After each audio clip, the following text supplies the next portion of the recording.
Hello, assalamualaikum everyone. We hope you're doing well, and thank you so much for joining today's webinar. We are so excited to have you all on board and share all of the exciting features that we have released for the month of May 2025. So let's begin. Before we start, I would just like to go over the logistics for this event. Please kindly make sure that your mics are on mute, and if you have any queries, we encourage you to unmute and please ask them throughout the session or at the end of the presentation of each feature.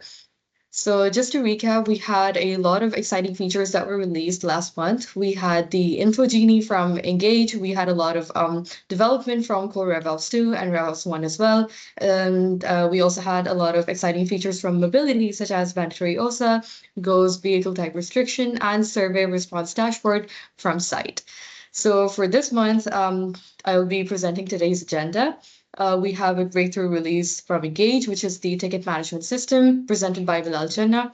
And we also have another feature from Engage, which is the task counter. And we have store visit history from site, which would be presented by Mario Rizwan. And finally, we have development from Core RevOps 1 presented by Faik Shamim.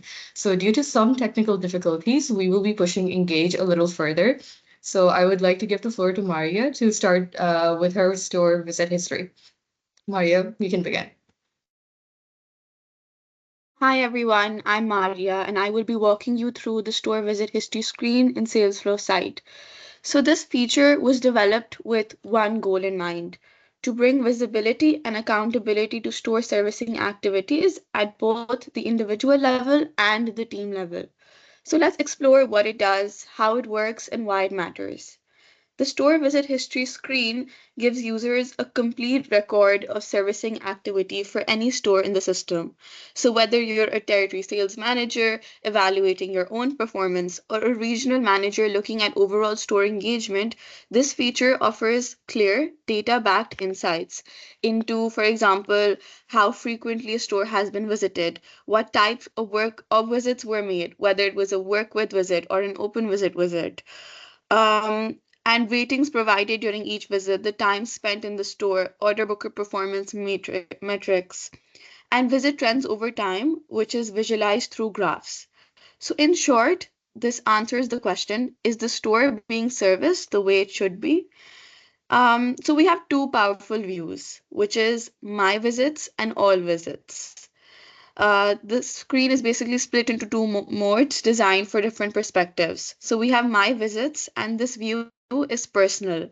It shows only your own visits to the store, and you'll see total visits you've made, your average store rating, time spent during each visit, how frequently you've been returning, and your interactions with specific order bookers. Rabia, can you please change the slide? And then we have all visits, which is basically a collective view. So it shows all visits made by your entire team to that store. You'll get a complete visit count from everyone, average time spent by all users, aggregated store ratings, and detailed breakdowns of order booker performances from team-wide work with ये visits. आपका है या क्या है confusion है So इसको छोड़ें. why it matters? Why it matters? What are the benefits of having this level of visibility? The first one would be accountability. So, sales reps can track their own engagement while managers can identify who's truly active in the field and who isn't.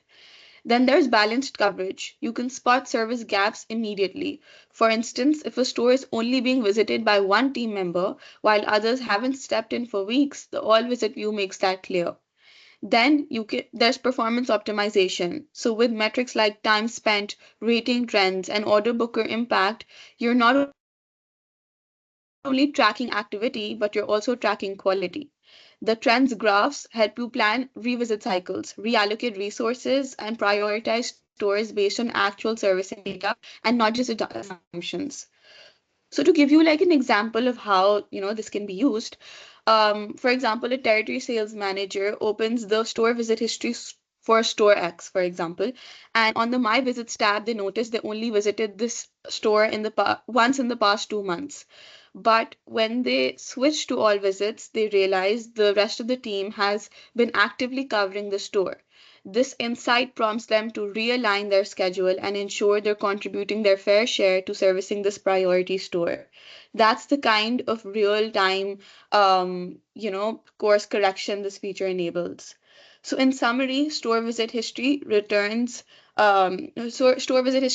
raw visit data into actionable insights. It empowers field teams, drives accountability, and ensures that no store slips through the cracks. Thank you.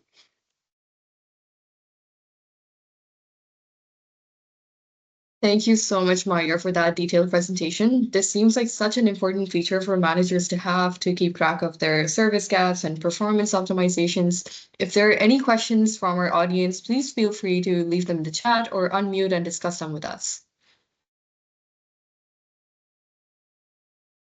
All right, seeing as we have no questions from this side, let's move on towards Core RevOps 1 direct inventory linkage for sub-distributors presented by Faik Shami. Faik, the floor is yours. Hi everyone, Assalamualaikum. Thank you for joining me today.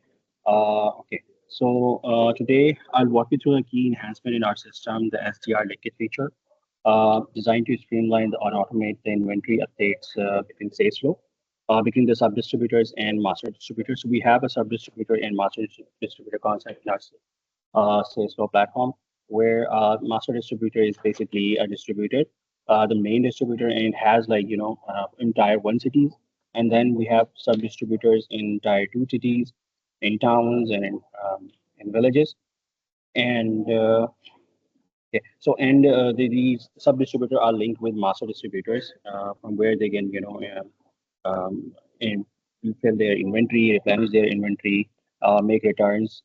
So this feature is linked to that entire life cycle for distribution life cycle. So let me tell you what exactly the SDR linkage is. SDR linkage feature basically enables the and establish the real-time connection between MDs and SD inventories. When sub-distributor initiates a return or sales return, the system automatically adjusts the stock levels at both ends, eliminating the need for any manual inventory update. Before that, we used to have manual updates in our system where when the sub-distributor initiates a return or creates a return, sales return, user has to go through the system and update the system manually. Now we did it automatically, so there is no manual intervention from now on in our in our sales return process between master distributor and sub return and sub distributors. This feature and this automation will result in operational efficiency. It will reduce the manual workload drastically. Also, the sub distributor and MD will have a real-time accuracy of stocks in their systems, and by reducing the manual and reducing the automation, we'll have the error reduction because of the human intervention. Uh, so that's all from now. If you could move ahead with the slide. All right. So these are the basically settings from user role. You can enable stock damage return from our system for master distributor and sub distributors. So these are just to show you exactly where these settings are in our system in Salesflo. And if you move ahead with the slide, Rabia, can we? Okay. Yeah. So basically, this process works when a sub distributor creates a return and then goes for settlement. Once this sub distributor settles, and at the time of settlement, it's either enter the stock against the sound or damage. When the settlement is done, the master distributor will be able to view the stock update in their system, in their inventory, in the same account, such as sound and damage. So that's all from now. Thank you. Okay, thank you so much for that detailed presentation, Faik. I'm pretty sure it's great to see how automation can reduce manual efforts and how this can be useful for our sub-distributors. Again, if there are any questions, please feel free to unmute or leave them in the chat below. And we'll be moving next towards our breakthrough release presented by Bilal Channa for Engage.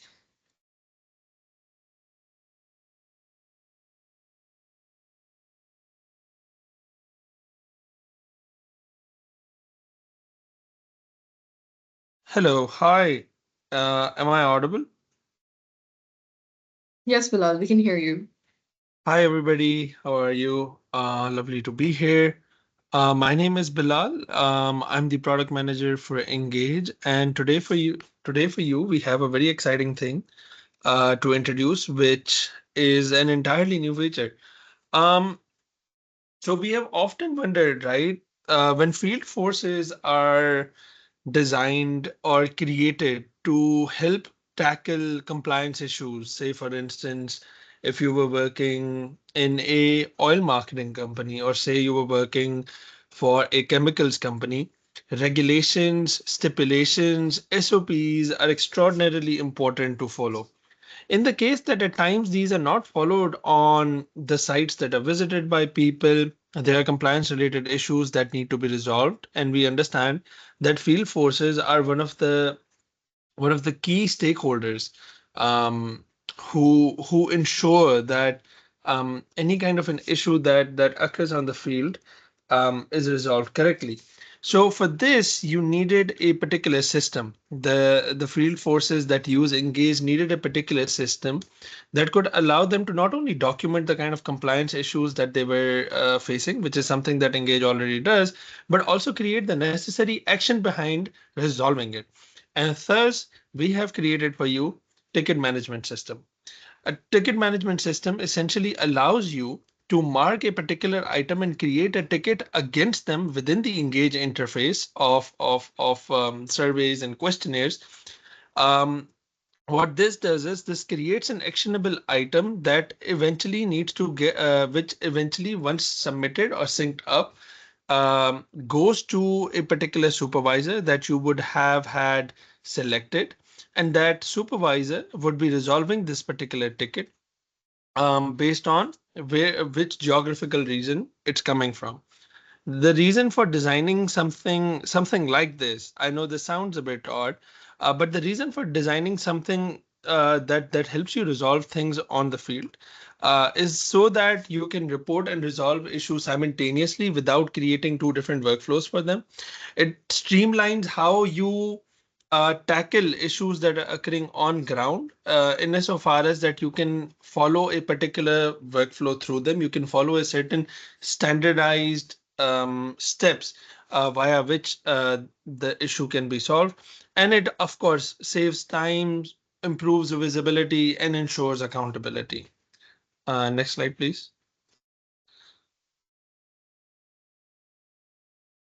Right. With that said, here's a visual of ticket management system on the dashboard. As you can see, what ticket management system allows you to do is that you basically create tickets on the mobile phone, and then in front of the supervisor, this is the kind of view that the supervisor has. The supervisor can go through different details of a ticket and be able to sort of decide, whether an action requires to be taken care for on this or not. Next slide. Um, Apologies, we have sort of skipped over the demo, but let me share my screen right now and actually also take you through what it kind of looks like on the application, right?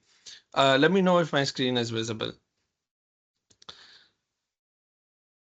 Um, okay, here we go.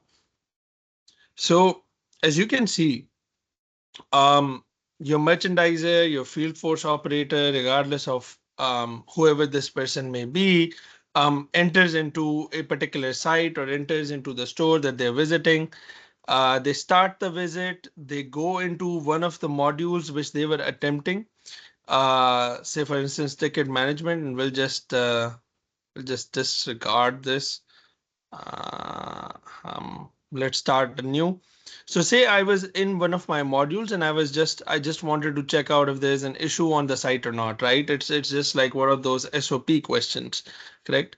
Um, so I go into the site and say for any reason there's a compliance issue. All I would now have to do is I would have had created a question within the workflow of Engage. So I would say, is there an issue on the shop? I'd say yes, right? Oh, I've configured this on no, so I'd probably say no. And then, of course, you have this option that says that please generate a ticket. And when you click on it, you can very easily go through the generation of the ticket.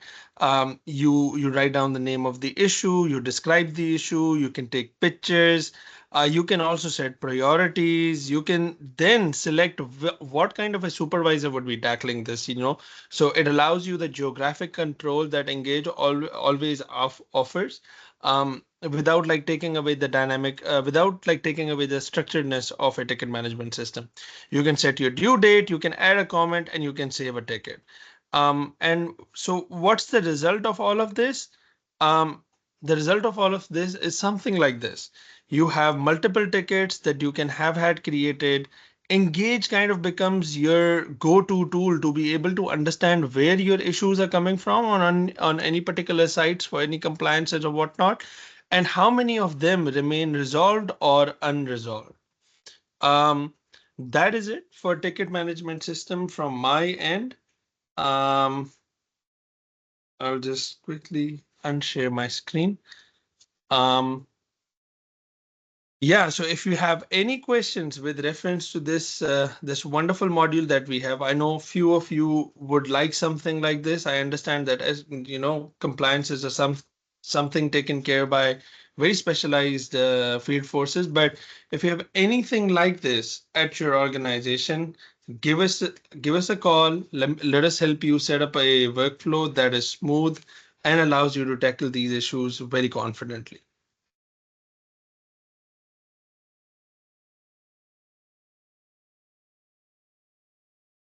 So moving on, we have Engage's task counter.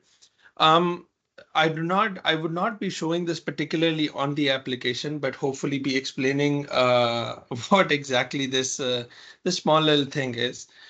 Previously, for those who do for those who do use Engage, previously in Engage, um, when you were creating lists, say for instance in dual visibility, say for instance you wanted all your SKUs under a particular category, or say you were aggregating all your SKUs under an accordion, as you can see in the picture of Vogue or Pall Mall KS. If you were aggregating SKUs, and imagine, say, these SKUs were in the number of hundreds, right? Say like 200 or 300 SKUs.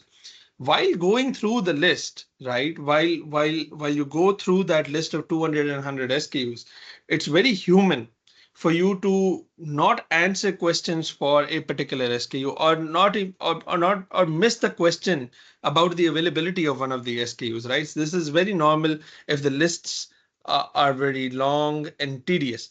So as a result of that, many users, when there is a dual visibility accordion, as you can see on your right side on the mobile phone, would struggle in finding which question was it that they had not attempted. Or was there even a question that was not attempted from the following accordion or from the following dropdown? As a result of it, we have now been able to introduce a small little counter that you can see on the right side near the arrow. This counter tells you how many questions are within a particular dropdown or within a particular, what I would say, uh, let's call it dropdown menu for now. I forget the word exactly, but this gives you a particular number for the items that will emerge under your dropdown, so that even in the case that you have missed a particular question about a particular SKU, or for any particular reason you missed a particular question in your workflow, the counter actually shows you how many questions you've attempted of the questions that are left.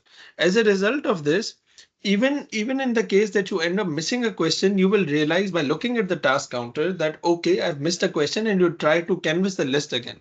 Now, what will this allow us to do? It eliminates the manual effort of trying to count or check um, which questions or which sections I need to do again.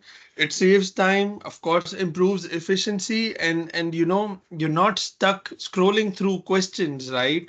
And reading every single one of them just to make sure all of them were attempted. While this is a very small introduction into the application, this is one of the major workflows where app users used to struggle. And so by introducing a very small little change like this, we really hope to make your life better on Engage. Next slide. That's it from my side. I know Engage usually presents these big things. For today, we only had this. For any questions, if you have, feel free to send them over or drop them in the chat box. Otherwise, we hope to see you in the next. I hope to see you in the next webinar, hopefully. Okay, thank you, Bilal, for such a great walkthrough. This seems like such a great feature to reduce manual effort and helping teams stay aligned and just staying more focused. So this concludes all the features that we had to present for this month's webinar. Thank you so much for joining in, and this is not where we're going to stop. We have a lot of exciting upcoming features as well for the next month, such as from mobility for online and offline invoice-based returns, and for default store tagging again for mobility, and for Pulse, we aim to introduce site summary table integration. So this is it from our side. Thank you so much for joining in. And if you have any questions, please feel free to leave them in the chat below. We hope to see you next month and take care. Allah Hafiz.